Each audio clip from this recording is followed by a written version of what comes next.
아침 문을 열자마자 차가운 공기가 스며듭니다. 고시원 복도에는 아직 불이 켜지지 않았고 어젯밤에 누가 흘리고 간 라면 국물 냄새가 남아 있습니다. 이곳이 20해를 살아온 집이 아니라 겨우 몇 해를 버티기 위해 들어온 임시 숙소라는 사실이 내내 마음을 누릅니다. 오늘 이야기의 주인공은 서울 변두리 고시원에서 홀로 지내는 69살 박노인입니다. 그는 조용히 말했습니다. 내 인생이 여기까지 올 줄은 몰랐다고.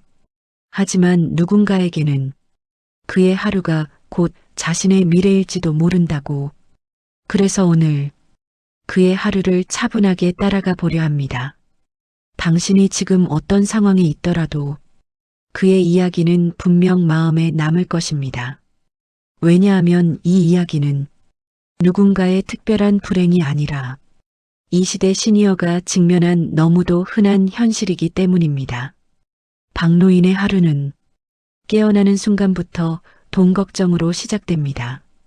그가 가진 건 연금뿐이고 그 연금으로 한 달을 살아야 하는데 남들 눈에는 숫자로 보이지만 그에게는 매일의 생존과도 같습니다.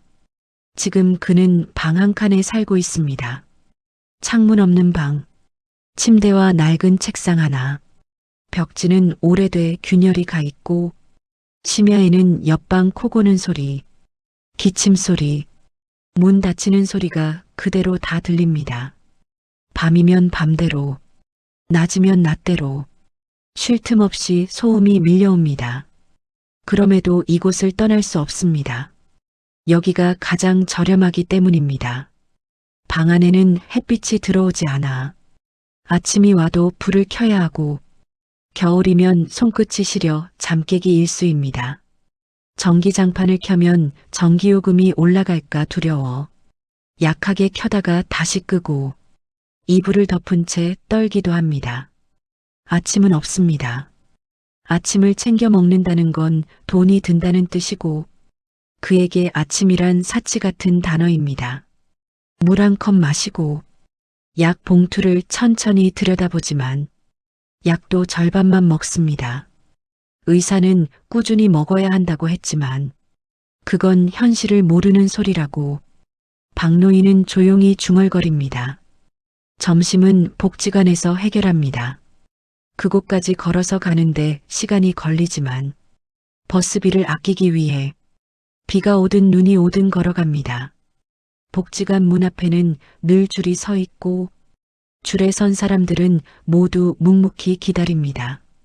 말을 걸지 않아도 표정만 보아도 각자의 사연을 짐작할 수 있습니다.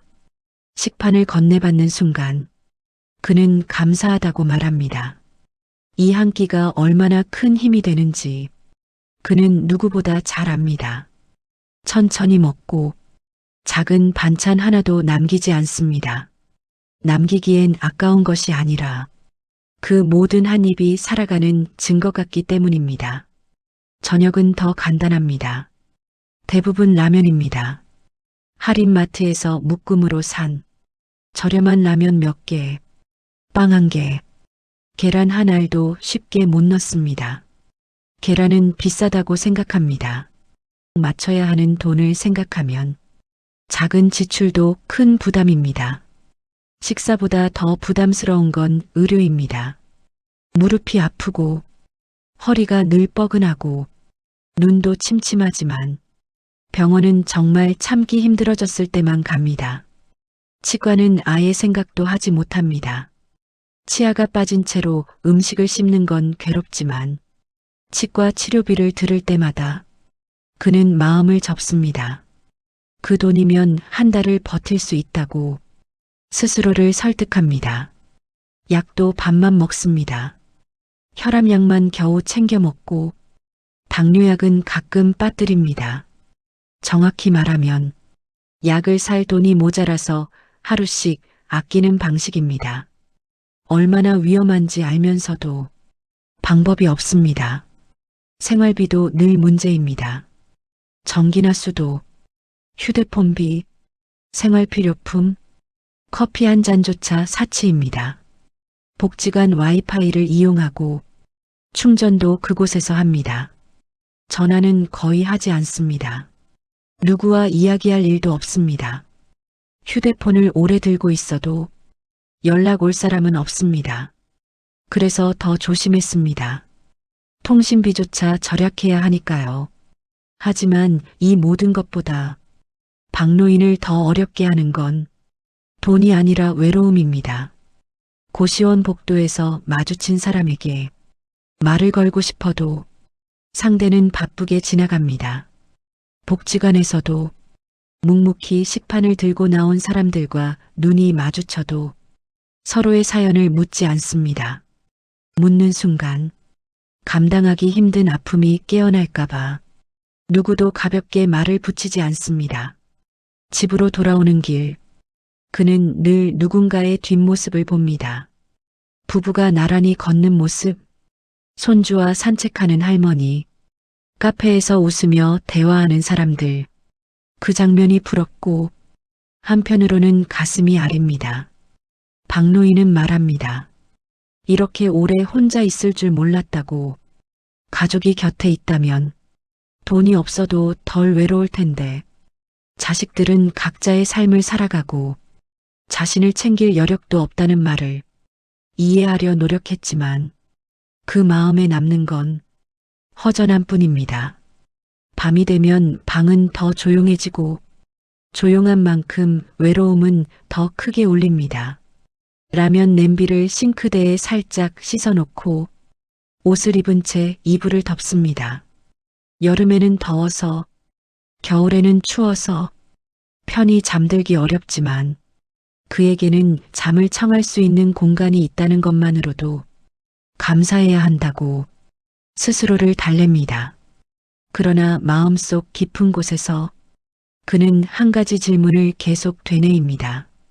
내가 앞으로 얼마나 더 버틸 수 있을까?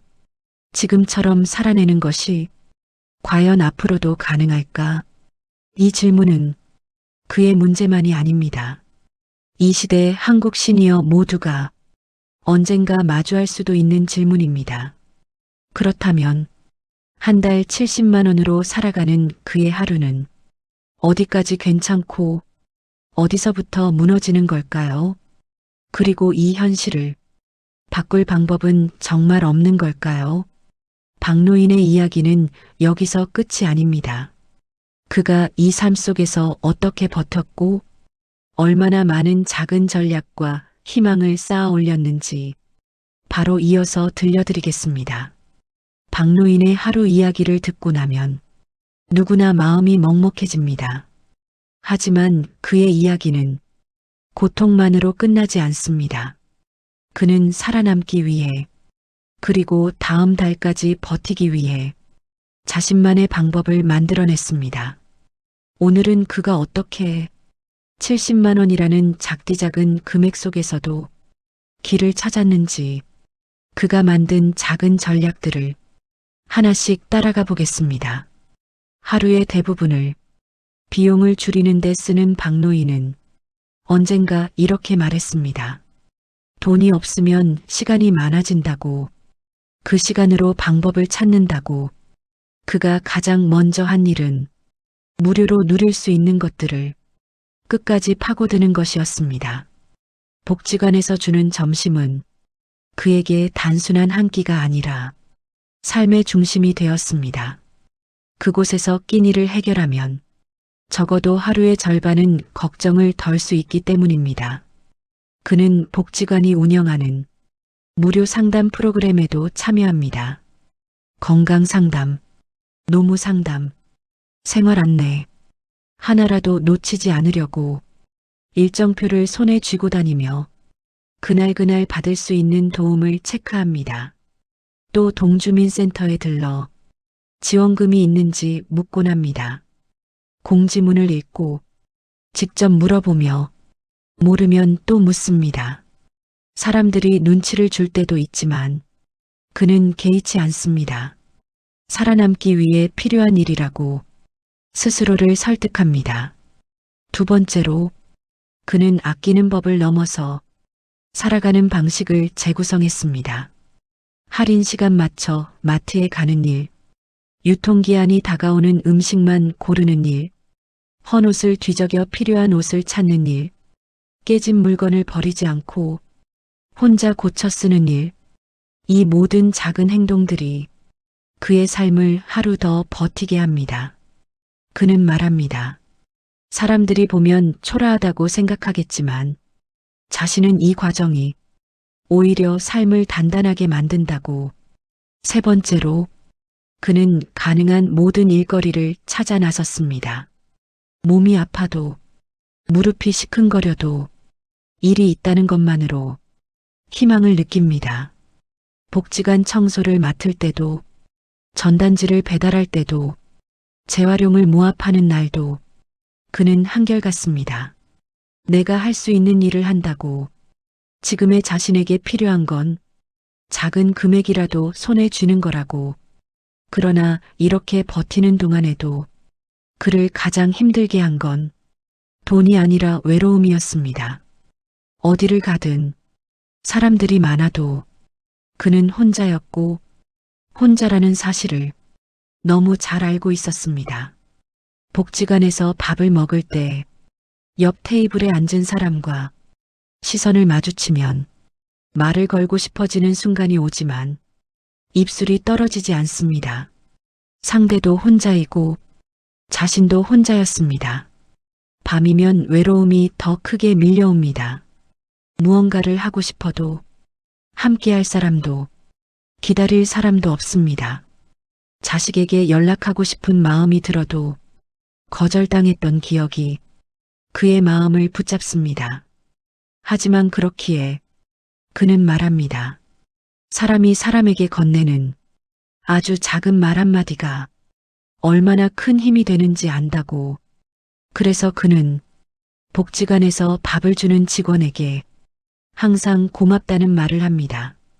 전단지를 건네받는 상인에게 조용히 인사를 합니다. 공원에서 마주치는 노인에게 먼저 고개를 끄덕입니다. 그리고 그 작은 인사들이 그를 하루 더 살게 합니다. 이제 박노인이 스스로에게 되뇌는 마지막 이야기를 들려드리고 오늘의 이야기를 잠시 멈추려 합니다. 그는 말합니다. 70만 원으로 살아가는 건 분명 고통이지만 그 안에서도 희망은 찾을 수 있다고. 도움을 요청하는 법을 배우고 혼자이지만 쓰러지지 않는 법을 배웠다고. 그리고 이렇게 덧붙입니다. 만약 나 같은 사람이 주변에 있다면 말을 걸어달라고, 손을 잡아달라고, 우리가 서로에게 마지막 희망이 될 수 있다고. 이 이야기를 듣고 있는 여러분께 나는 질문을 던지고 싶습니다. 혹시 당신의 부모님도 이런 삶을 혼자 버티고 계신 건 아닐까요? 혹은 당신의 이웃, 친구, 혹시 모르는 누군가가 지금 이 순간 외로운 저녁을 보내고 있지는 않을까요? 오늘 이 영상이 마음에 남았다면 구독과 좋아요를 눌러주시고 댓글로 여러분의 이야기를 들려주세요. 당신의 한마디가 누군가에게는 오늘 하루를 버틸 수 있는 힘이 될지 모릅니다.